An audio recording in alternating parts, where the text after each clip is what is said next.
So what happens to your voice when it drops? And what can you do to gain some control back in your singing? Maybe even years after you have felt this change. That's what this video is all about. Welcome to Singgeek. So first off, although the male vocal change is greater than the female vocal change, all voices actually drop. And this starts as early as 9 years old and as late as 14 years old. The change lasts around 2 to 3 years until the voice is done changing. However, most voices, they actually don't really settle into this change until you're around 18 to 25 years old, which is around early adulthood. And this change is quite scary, right? Or at least very frustrating, because all of a sudden your voice, it doesn't feel or sound the way that you're used to. And what I've noticed for quite a few of my students is that they get shy about their voice because they feel like they don't know it anymore and they don't know how it's going to react when they start singing. So I made this video to help the ones of you who are going through the change right now, but also the ones of you who went through the change, came out on the other side, and just somehow your voices never felt right afterwards. So first we're going to look at what actually happens with your voice during this voice change, including why so many experience these voice cracks. And then afterwards I'm going to give you 3 tips that you can use to take back control of your voice. So what happens when the voice drops? The voice drop that I'm referring to in this video is when the pitch of your voice gets lower. And this happens because your voice grows when the rest of your body grows as well. The larynx, or voice box as we also call it, it grows larger. And this includes the vocal folds inside. They grow longer and thicker. The cavities that you have to resonate your sound, they grow larger as well. And even your lungs, they grow larger so that you can expel more air. And what all of this does is that your instrument, it gets bigger, and so it naturally produces lower pitches. So you go from a smaller instrument to a larger instrument, and you can compare this to another instrument, for example the drum, where when you hit a small drum it has a much brighter sound, and then when you hit a larger drum it has a much deeper sound to it. The reason you experience those voice cracks, it's tied to the concept of chest voice, ah, and head voice, ha. These are the 2 main registers in your voice. And very shortly explained, your chest voice produces most of your lower notes, and your head voice, it produces most of your higher notes. And when your voice breaks, it's an involuntary change from one register to the other. So from low to high, ah, and high to low, ha. As your voice deepens, the place where you switch from one register to the other also goes down.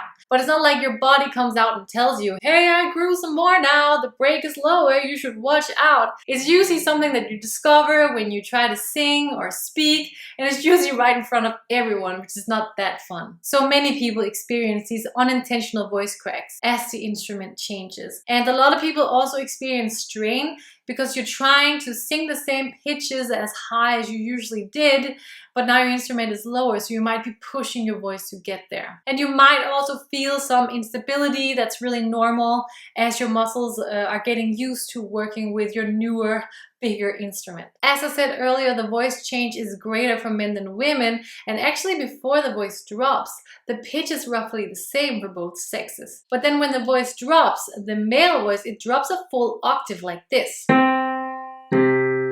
Whereas the female voice, it only drops a few notes. So that's quite a big difference and quite the bigger adjustment for men. And actually what I found is that because it is so apparent in the male voice, they know that it's happening.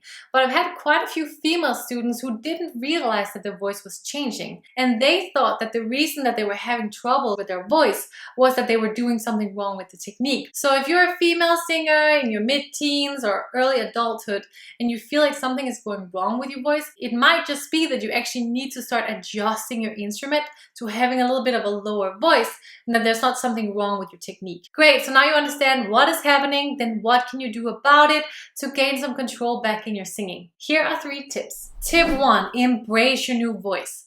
So first things first, you have to come to terms with the fact that your voice has changed. Yes, you can still sing the same songs as you could before, but some of the pitches will be in head voice, especially if you're a male singer. What I recommend that you do instead of holding on to your old voice is that you start exploring your new vocal range. There's probably a lot of really cool artists that you can sing really well now that you couldn't do before. For my male students, I recommend that you explore Bill Withers, George Ezra, Elvis Presley, Neil Horan, Drake, Josh Groban, John Mayer, Harry Styles, Kurt Cobain, and Eric Clapton. And for my female singers, Adele, Rihanna, Lady Gaga, Sade, Lorde, Toni Braxton, Norah Jones, Amy Winehouse, Tracy Chapman, Cher, Ella Fitzgerald, and Lana Del Rey are great choices. Any other singers that you're really digging after your voice dropped, please let us know in the comments below so that you can help each other out. I think it would be so great if we could just make a whole list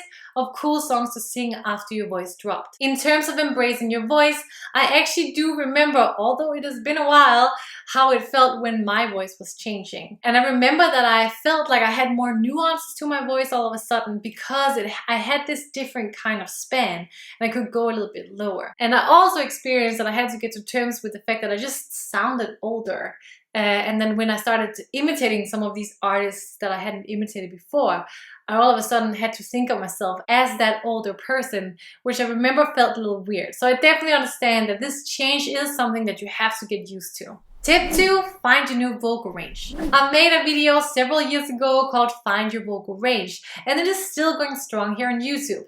I recommend that you use the guide in that video to find your most current lowest and highest notes. It can be a big eye-opener if you've been used to singing soprano or tenor and you all of a sudden find out that you're an alto, a baritone, or even a bass. So it's a really good idea to take that test. Now, as I said earlier in the video, the time it takes for your voice to change is 2 to 3 years. So it can be a good idea to come back in a year's time and do the test again, or even sooner if you feel like something is happening with your voice. And actually, if you do that, I would really appreciate it if you would write it down in the comments so we can get some kind of documentation to see how much your voice changes throughout the period where it's dropping. The geek in me would really appreciate that. And lastly but not least, step 3. Practice your vocal exercises with specific attention to your new vocal break. So as you have learned in this video, when your voice changes, your break moves down as well. But this can be hard to realize right away. And so that is why you need to really take care of noticing where your new break is so that you can practice with a healthy voice. What happens for a lot of singers is that they don't really realize that their break is a little bit lower now. And so when they do all of the vocal exercises, they keep pushing the chest a little bit too high. And when you try to break too high, when you try to change from chest voice to head voice too high, you're pushing your chest voice up. And this causes you to strain your voice regularly every time you do your vocal exercises, right? And this transitions into your songs. And if you're one of those people who had your voice change and you're out on the other side, now you're in early adulthood, but your voice just still doesn't feel right. It might be that you're still trying to push your chest too high. You're going around and you're singing with this lump in the throat feeling.